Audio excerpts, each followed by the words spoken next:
There's a part of your body that most of us just completely ignore, but it holds an incredible amount of power over your daily life. Today, we're going to pull back the curtain and talk about this hidden foundational part of you. So, let me just ask you this. What if I told you there's a single group of muscles that can have a massive impact on your lower back, your bladder control, and your life in the bedroom? I know, it sounds a little too good to be true, right? But stick with me because it is absolutely real. So say hello to your pelvic floor. And it's not just one muscle, we're talking about a whole system, a team of 26 muscles all working together. The best way to picture it is like a muscular hammock, stretching from your pubic bone all the way to your tailbone. And its main job is to hold up all your pelvic organs, your bladder, your bowels, and for women, the uterus, or for men, the prostate. And it's not just floating there by itself. Think of it as the literal floor of what experts call the core canister. So picture your core like a can, right? The diaphragm is the lid on top, your abs and back muscles are the sides, and the pelvic floor, that's the super important base, working with everything else to manage pressure and keep you stable. And its job description is, well, it's long. These muscles, they support all those organs we mentioned. They give you control over your bathroom habits, and they're absolutely vital for sexual function and sensation for both men and women. But it doesn't stop there. They also help stabilize your spine and pelvis, and they even work in sync with your diaphragm every single time you take a breath. It's a true multitasker. Okay, so what happens when this all-important foundation isn't quite as strong as it should be? Well, that's when you start to see the cracks appear. When these pelvic floor muscles weaken or just aren't working right, it can have a huge effect on your quality of life. And we're not talking about some minor inconvenience here. This can really impact your confidence, what activities you feel comfortable doing, your whole sense of well-being. And the symptoms are way more common than you'd probably think. We're talking about urinary incontinence, that little leak that happens when you cough or sneeze or have a good laugh.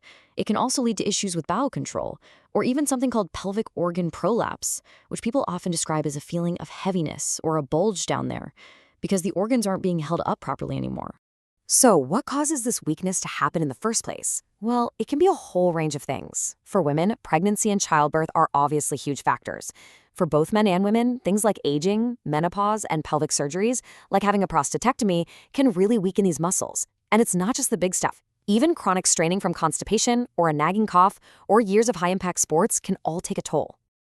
All right, now for what might be the biggest aha moment of this whole thing. If you have ever struggled with back pain, you are going to want to lean in and listen closely to this next part.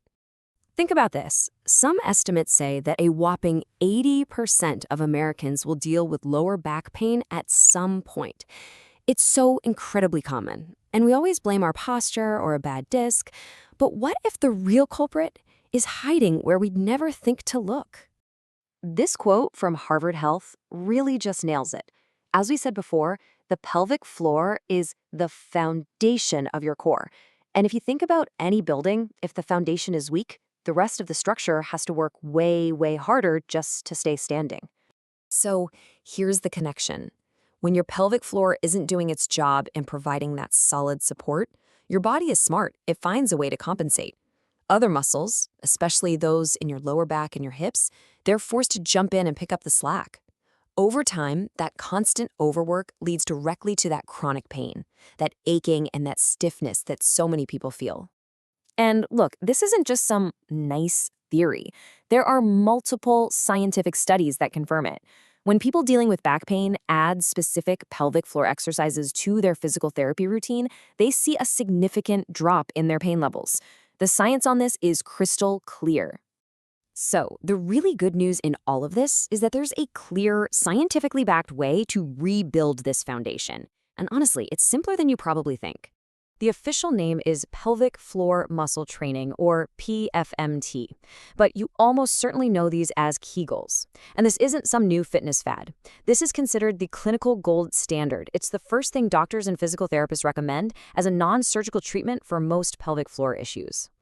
Okay, so how do you actually do them correctly? Because that's the key. The classic ways to find the muscles are to imagine you're trying to stop the flow of pee, or that you're trying to hold in gas. That gentle squeeze and lift that you feel, those are your pelvic floor muscles. Another great way to think about it is like one of those claw machines at an arcade. Picture the claw lowering, gently closing, and then lifting up. That closing and lifting feeling, that's a perfect Kegel.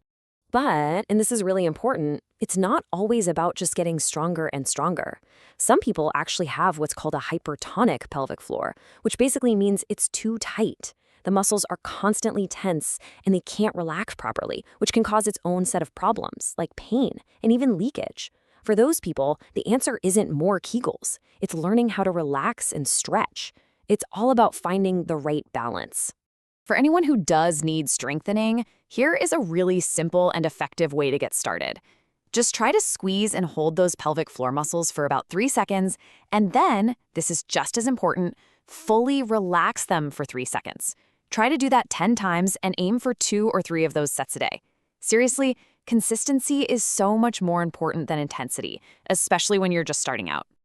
So, once you actually start doing the work and rebuilding this foundation, what's the real-world payoff?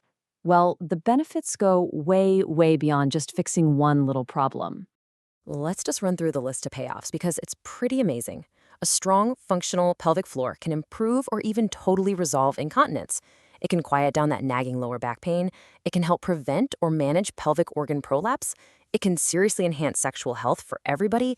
It boosts your core stability, which can actually make you a better athlete. And it provides absolutely critical support during pregnancy and postpartum recovery. I mean, that is a powerful list. And for anyone out there who's active, this is a real game changer. This isn't just about fixing something that's broken. By making your pelvic floor part of your core system, you get better stability and more efficient power in everything you do. You're not just preventing an injury down the road, you are actively making yourself better right now. So the big takeaway here is really to reframe how you think about this. Don't think of pelvic floor exercises as just a fix for a problem. Think of it as a fundamental part of your overall fitness. A proactive, lifelong strategy for your wellness, your performance, and for protecting your quality of life for years and years to come. It supports us, it stabilizes us, and it has a hand in so many different parts of our health. So the question I want to leave you with is this. Are you overlooking the single most foundational muscle group for your overall health?